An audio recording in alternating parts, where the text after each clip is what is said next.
Beaucoup appréhendent le mois de janvier. Le premier mois de l'année peut paraître long, très long.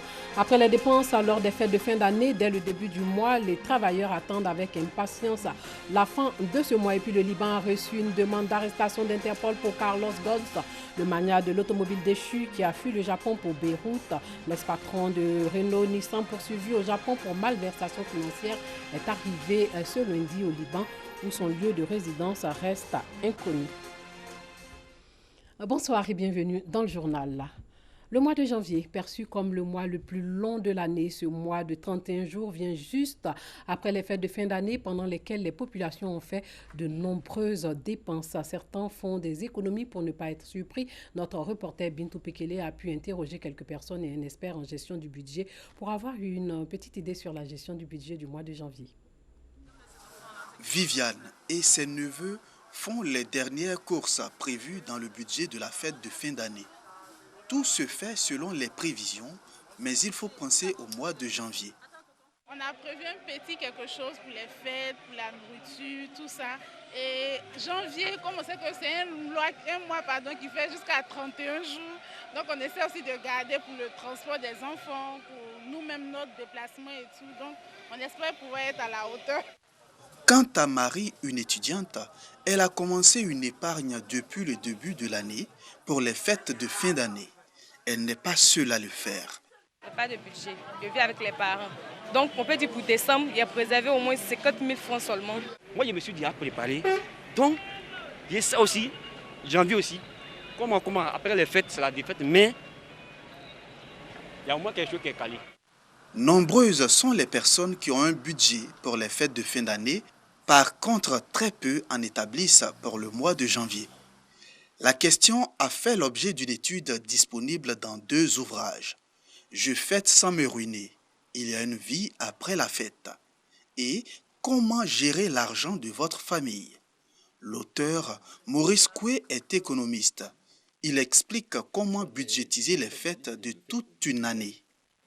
Au début de l'année, ça veut dire qu'on doit pouvoir savoir combien de fêtes je vais faire, ou bien auxquelles je vais participer. Et les différentes rubriques budgétaires doivent être bien plafonnées pour que je ne les dépasse pas.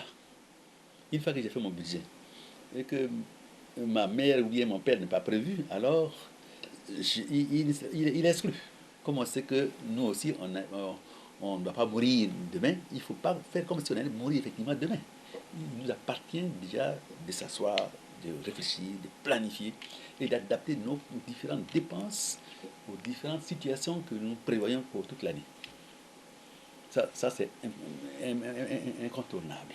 Si vous avez des enfants, pourquoi ne pas mettre les fêtes de tous les enfants ensemble et puis essayer de mettre un budget conséquent au lieu d'essayer de fêter des anniversaires de chacun. Si vous en avez 12, imaginez-vous ce que ça fait.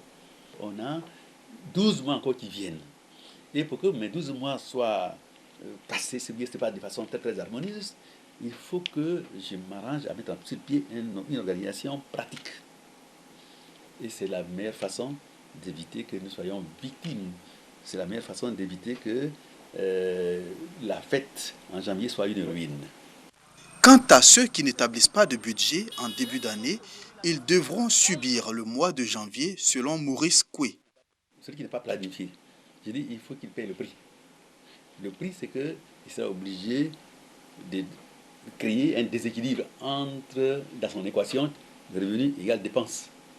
Parce que forcément, il faut qu'il aille, toutes choses étant égales par ailleurs, il est obligé d'aller chercher de l'argent ailleurs pour manger, pour payer le transport de ses enfants, ou bien payer même son bon essence, et ainsi de suite.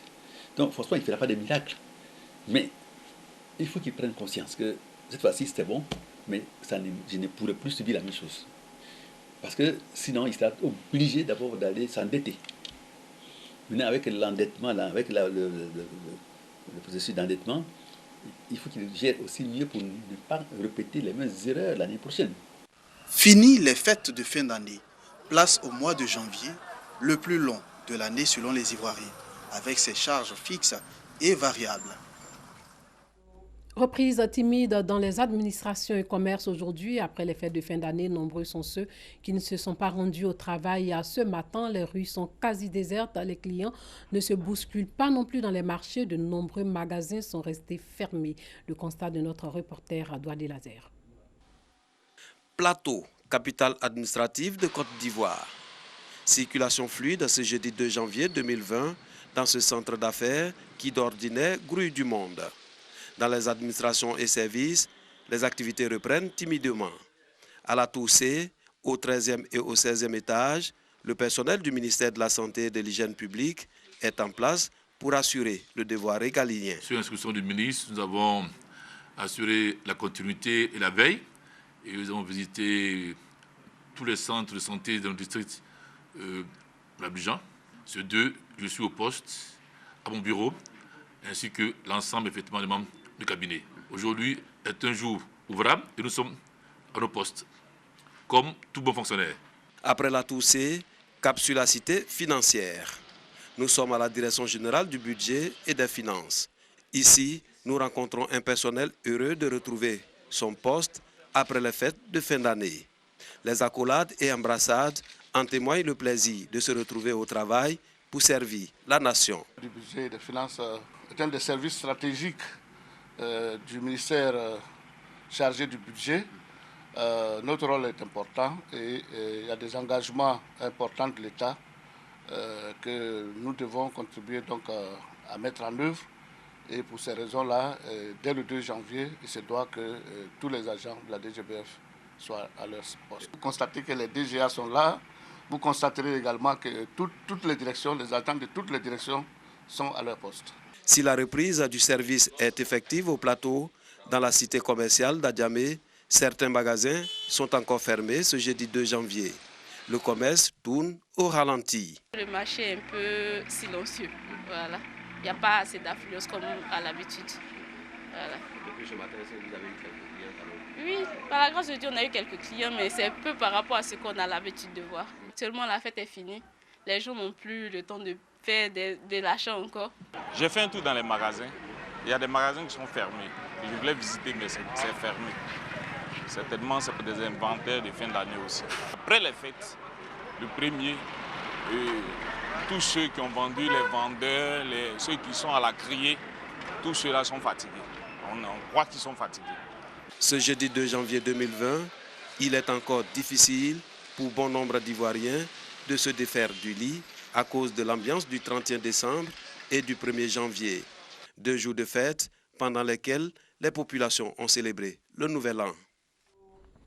La direction de l'action sociale du ministère de l'Emploi et de la Protection sociale apporte son appui à 97 personnes vulnérables à Bouaké. C'est dans le centre du pays. Ce sont plus de 12 millions de francs CFA qui ont été remis à ces personnes en vue de mener des activités génératrices de revenus.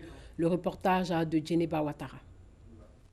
Maïmouna, 20 ans, souffre d'une hépatite B depuis 4 ans. Elle vient de bénéficier d'une somme de plus d'1 million de francs CFA pour ses soins. Comme elle, d'autres personnes vulnérables ont reçu une aide financière pour leurs soins ou entreprendre une activité génératrice de revenus en vue de se prendre en charge. Ça a été un envoûtement. On a parcouru tous les hôpitaux, il n'y a pas eu de solution. L'argent qu'on a reçu, ça va servir à payer ses médicaments, ses chaussures, avec les faits qu'elle marche. Étant lépreux, j'ai mes souliers qui sont dégradés, qui sont détruits. Donc j'ai demandé cette somme pour pouvoir avoir de nouvelles chaussures. Ça fait 1 an que j'ai commencé la vente de gaz. Mais les moyens me manquaient pour avoir les bouteilles. Grâce à Dieu, j'ai eu de l'aide et je sais que j'aurai encore plus de bouteilles. Ce geste social est une initiative de la direction de l'action sociale du ministère de l'Emploi et de la Protection sociale.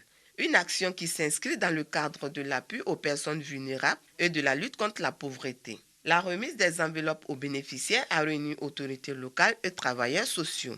Plus de 12 millions de francs CFA ont été distribués. Nous travaillons pour que chaque population puisse être résiliente. C'est très important pour nous parce que nous disons que sur la population de Bouaké, il y a au moins 97 personnes qui vont mieux se sentir, qui pourront se prendre en charge. Je voulais dire merci à monsieur le ministre. Et je prends ici l'engagement au nom de toutes ces personnes qui ont reçu ces sommes-là pour dire que chacun de nous fera l'effort d'effectivement injecter l'argent dans ce à quoi il a voulu faire comme activité. Et nous vous promettons de vraiment utiliser à bon escient. Cette année, plus de 300 personnes ont bénéficié des secours sociaux, dont 97 dans la région de Gbeke. 9e édition du Festival culturel et des arts d'Abobo Festika qui s'est tenu du 29 au mardi 31 décembre dernier. Un festival qui a pour objectif de redorer le blason de la commune d'Abobo. Le social au cœur des innovations cette année. Les promoteurs entendent réhabiliter aussi des écoles primaires de la commune, créer une bibliothèque numérique et prendre en charge la scolarité de 10 enfants de familles en difficulté. Par Gassorokoni.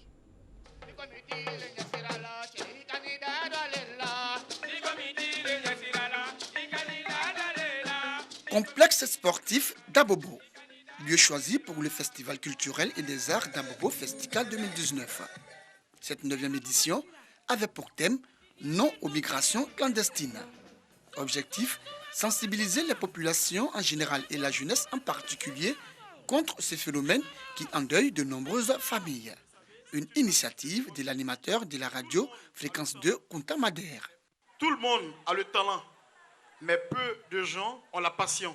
Or, rien de grand ne se fait sans passion. Non à l'immigration clandestine. J'invite tous les jeunes à rester ici en Côte d'Ivoire, se battre pour réussir, car notre pays est le pays de tous les espoirs. Le message du commissaire du Festika, appuyé par les artistes qui n'ont pas manqué de saluer l'initiative. Il y en a qui sont là-bas, ils veulent revenir. Ça ne va pas, mais ils ne savent pas comment revenir.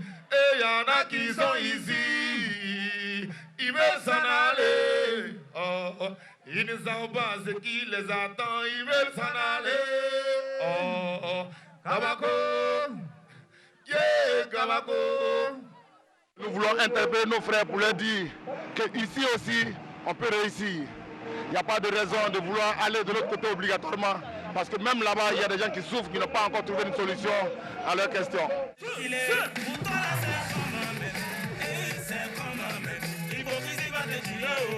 Les populations, elles, ont communié avec leurs artistes préférés. Elles n'ont pas boudé leur plaisir. À Bobo, les gens nous marginalisent. Si on a ces gens de trucs ici, en tout cas, ça nous fait du bien. N'ayez pas peur d'Abobo. Depuis hier, je suis là. Mes enfants étaient ici avec tonton Bouba. Et même aujourd'hui, je suis là.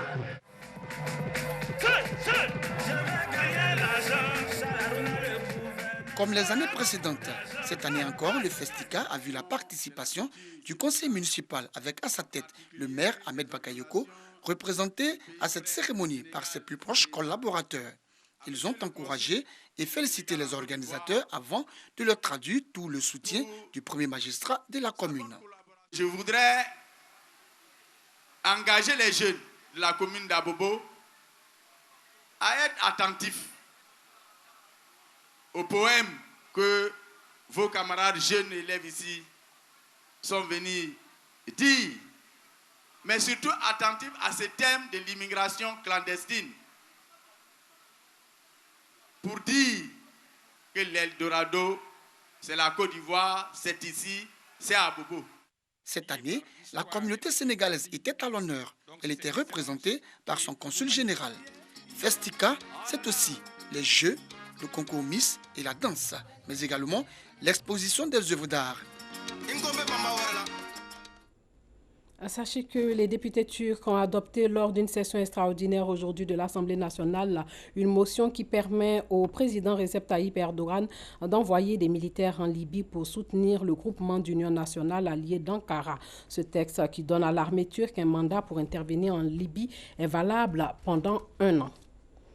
Et le Liban a reçu une demande d'arrestation d'Interpol pour Carlos Ghosn, le magnat de l'automobile déchu qui a fui le Japon pour Beyrouth. L'ex-patron de Renault-Nissan, poursuivi au Japon pour malversation financière, est arrivé ce lundi au Liban où son lieu de résidence reste inconnu. Carlos Ghosn a affirmé ce jeudi avoir organisé seul sa fuite au Japon, du Japon au Liban. L'ex-patron de Renault-Nissan, âgé de 65 ans et détenteur des passeports libanais, français et brésiliens. Et puis ces inondations en Indonésie, les bilans se lèvent à au moins 23 morts. Des images d'Indonésie qui montrent des maisons inondées et des voitures renversées après que des pluies torrentielles aient frappé la région de Jakarta, provoquant des inondations et des glissements de terrain qui ont fait, je vous l'ai dit, au moins 23 morts. Voilà, c'est tout pour ce soir. Portez-vous bien.